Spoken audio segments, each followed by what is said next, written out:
मी विनायक खशाबा माने, राहणार Umbraj, Malinagar, college road, Malinagar, Umbraj या ठिकाणी मी राहतो. गेली 20 वर्ष झालं.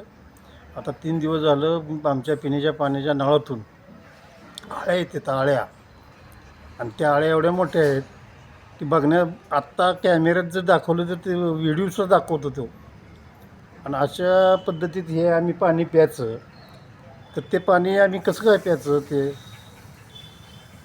हे माझाच प्रॉब्लेम नाही, तर माझ्या आसपासचे जेवढे 4-5 नळ आहेत जी या गल्लीत आहेत, त्या सगळ्या गल्लीतल्या नळांना तेच परिस्थिती आहे. यामुळं आरोग्याला धोका आहे लोकांना.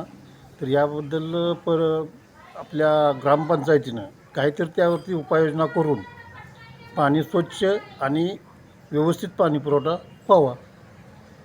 दाखव बुगाळ्या. दाखवतो.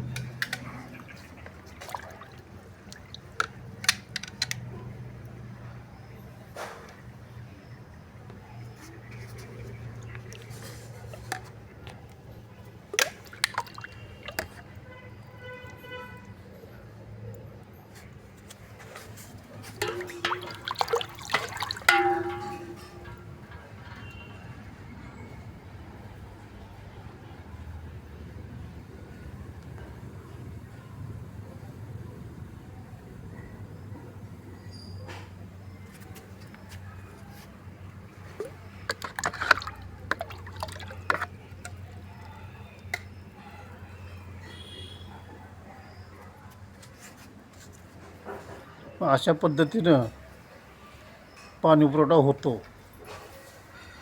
तर त्याबद्दल ग्रामपंचायतीने त्याबद्दल काहीतरी उपाययोजना करून लोकांना पाणी स्वच्छ आणि व्यवस्थितपणे पाणी पुरवठा व्हावा, हीच आमची सांगायची इच्छा आहे.